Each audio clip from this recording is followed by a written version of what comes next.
नमस्कार मेरे दोस्तों, वेलकम टू अपस्किल विद अंकुश। आज मैं आप सबका स्वागत करता हूँ दिल से।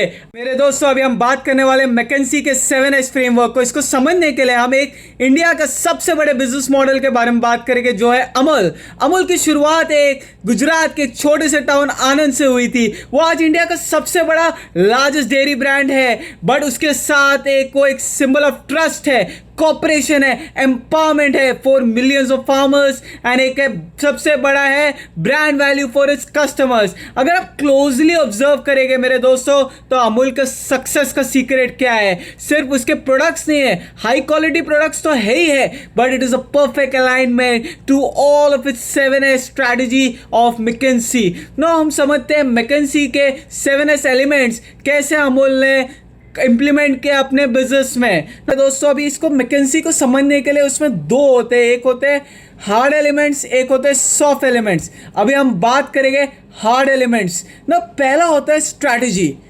कोई भी बिजनेस को सक्सेस बनाने के लिए सबसे इंपॉर्टेंट क्या होता है? स्ट्रैटेजी। अमूल की स्ट्रैटेजी तो बहुत ज़्यादा सिंपल है, but at the same time बहुत ज़्यादा पावरफुल है।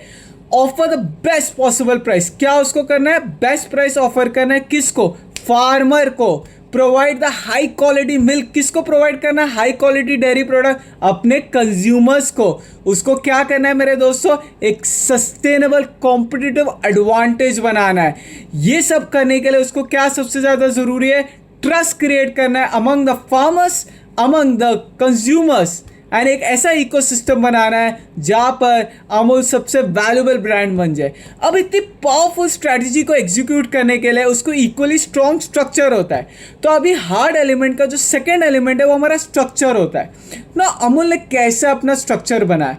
अमूल एक सिंपल तरीका फॉलो करता है अपने स्ट्रक्चर के लिए। उसे एक 3 टायर कॉपरेटिव स्ट्रक्चर बनाया। क्या क्या मेरे दोस्तों? एक 3 टायर कॉपरेटिव स्ट्रक्चर बनाया। विलेज लेवल पर कोऑपरेटिव सोसाइटीज बनाए। क्या बोली? मैं वापस से रिपीट करता हूँ। विलेज लेवल पर कोऑपरेटिव सोसाइटीज बनाए, डिस्ट्रिक्ट लेवल पर मिल्क यूनियंस बनाए, एंड स्टेट लेवल पर क्या बनाए मेरे दोस्तों? फेडरेशंस बनाए ना। ये स्ट्रक्चर इंश्योर करता है कि फार्मर की इंपॉर्टेंस हमेशा रहे। क्या करता है मेरे दोस्तों?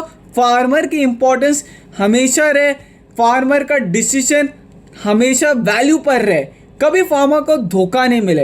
लेकिन मेरे दोस्तों, सिर्फ स्ट्रक्चर एंड स्ट्रैटेजी बनाने से क्या एक बिजनेस सक्सेसफुल होती है? इसलिए मैकेंसी जी ने थर्ड इंपॉर्टेंट एस बोला है, आपका सिस्टम।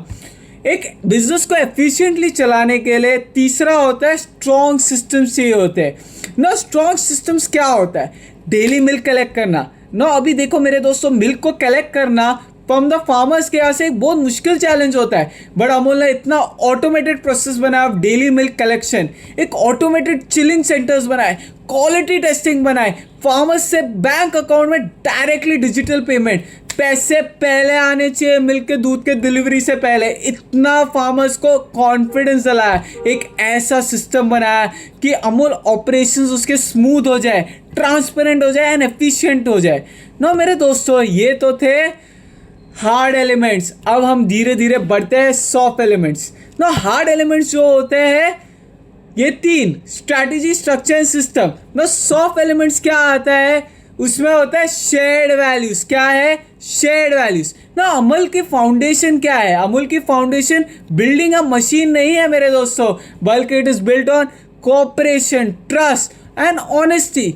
यहाँ ऑब्जेक्टिव सिर्फ प्रॉफिट कमाना नहीं है मेरे दोस्तों, बल्कि फार्मर्स और कंज्यूमर्स दोनों के लिए वैल्यू क्रिएट करना है no. It is very important. जो हम लोग बोल रहे हैं, जो हमारा 4th एस है, जो हमारा सॉफ्ट है, वो होता है क्या है? जो शेयर्ड वैल्यूज। तो उसमें वो क्या बोलता है? ऐसी वैल्यू क्रिएट कर रहा है अमूल कि आज अमूल का नाम आता है तो अब गर्व से होता है नो। अभी इसके बारे में उस दूसरा एस क्या है of soft element, which is staff. Amul का वर्कफोर्स सिर्फ कॉर्पोरेट एम्प्लॉय से नहीं चलता मेरे दोस्तों। क्या नहीं होता है? कॉर्पोरेट एम्प्लॉय से बिल्कुल नहीं चलता। उसमें मोर देन 36 लाख फार्मर्स है। कितने हैं मेरे दोस्तों? 36 lakh farmers and rural womens उसकी बैकबोन है, रीढ़ की हड्डी है। एक पूरा कोऑपरेटिव मूवमेंट चलता है नो मेरे दोस्तों। अभी हमने बात कर ली स्ट्रैटेजी, स्ट्रक्चर, सिस्टम्स, ये हमारे हार्ड एलिमेंट थे। सॉफ्ट एलिमेंट्स में बात की, शेयर्ड वैल्यूज के बारे में बात की, स्टाफ के बारे में बात की। अब सबसे इंपॉर्टेंट आता है स्टाइल नो। स्टाइल क्या होता है मेरे दोस्तों? डॉक्टर वर्गीस कुरियन ने क्या बोला, टाइम से ही Amul has followed a democratic leadership style. ये क्या है, एक बोल रहा है लीडरशिप स्टाइल। नो, ये बहुत इंपॉर्टेंट है, जहाँ मैनेजमेंट डिसीजंस हमेशा फार्मर्स के लॉन्ग टर्म वेलफेयर को प्रायोरिटी दिया जाता है। नो, उसे एक लीडरशिप स्टाइल ऐसे बनाए मेरे दोस्तों, क्या ऐसे बनाए कि जहाँ पर फार्मर्स को ध्यान रखते हुए उनके वेलफेयर के लिए डिसीजंस लेना है। दोस्तों अभी हम आखिरी एस के बारे में बात करें, जो है स्किल। मेरे दोस्तों अमूल में ऐसा क्या स्किल है जो उसके कॉम्पिटिटर्स के पास नहीं है? उसके बेहतरीन milk cost quality testing, large scale manufacturing, cold chain management and world class dairy products बनाने की क्षमता से उसको एक कलेक्टिव क्या मिली है, कलेक्टिव कैपेबिलिटीज मिली है, जिसके वजह से आज Amul one of the India's biggest strong dairy product बना है, डेयरी ब्रांड मिला है। आते ही आपको एक आता है यार, आज खरीदना है दूध तो मिल्क खरीदना है तो मुझे अमूल का खरीदना है। पता है कुछ मैकेंसी की लिमिटेशंस के बारे में, जो 7S फ्रेमवर्क है। इमेजिन करिए मेरे दोस्तों, क्लाइमेट के वजह से आज कैटल फील्ड प्राइस बदल गया, सडनली इंक्रीज हो गया, लाइफ स्टॉक में कुछ मेजर डिसीजेस आ गए, कैटल्स हो गए, आपके काउस हो गए, आपके बफेलोज हो गए, उसमें कुछ मेजर डिसीज स्प्रेड हो गए। गवर्नमेंट ने डेयरी इंपोर्ट प्रोडक्ट पॉलिसी में ओवरनाइट सिग्निफिकेंट चेंज कर दिया। तो अब मेरे दोस्तों, अभी हमने जो मैकेंसी के जो 7S के बारे में बात की थी, वो फोकस कर रहा था आपके इंटरनल पॉलिसीज के बारे में। किसके बारे में? इंटरनल। आप स्ट्रैटेजी हो गया, आपका स्ट्रक्चर हो गया, आपका सिस्टम्स हो गया, आपके स्किल्स हो गए, आपके शेयर्ड वैल्यूज हो गए, आपके स्टाफ हो गए, ये सब क्या आते हैं, दे वो मोर अलाइन टुवर्ड्स योर इंटरनल।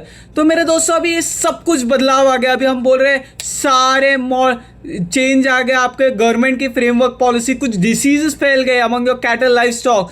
तो मैकेंसी 7S फ्रेमवर्क आपको बचा पाएगा? नहीं बचा पाएगा। इसे कहते हैं, that is its limitation. 7S framework जो मैकेंसी का है, it only evaluates internal alignment, it evaluates it brilliantly, but it does not analyse और प्रिडिक्ट एक्सटर्नल स्टॉक्स। क्या नहीं कर रहा है? एक्सटर्नल स्टॉक्स को। इसलिए रियल बिजनेस वर्ल्ड में कंपनी मैकेंसी 7S फ्रेमवर्क को पेस्टल एनालिसिस के साथ यूज करती है। किसके साथ यूज करती है? 7S फ्रेमवर्क को पेस्टल एनालिसिस के साथ यूज करती है। एक फ्रेमवर्क मेरे दोस्तों क्या करिए, आप मैकेंसी के 7S मॉडल करो, पेस्टल में पॉलिटिकल, इकोनॉमिक, सोसाइटी, टेक्नोलॉजिकल, ये सब जो फ्रेमवर्क्स होते हैं उसके लिए आप यूज़ करते हैं। ऑर्गेनाइजेशन कितनी इंटरनली स्ट्रांग होती है नो, ये मैकेंसी 7S क्या बता रहा है, आप कितने स्ट्रांग हो इंटरनली। एंड दूसरा होता है एक्सटर्नल एनवायरनमेंट में क्या चेंजेस आ रहे हैं। और जब दोनों का कॉम्बिनेशन होएगा, जब आपकी स्ट्रैटेजीज बनेगी internal which is the 7S framework and external आपके पेस्टल है, तो स्ट्रैटेजी सिर्फ पेपर में ही नहीं होएगा, आप मार्केट में भी सक्सेसफुली एग्जीक्यूट होएगा।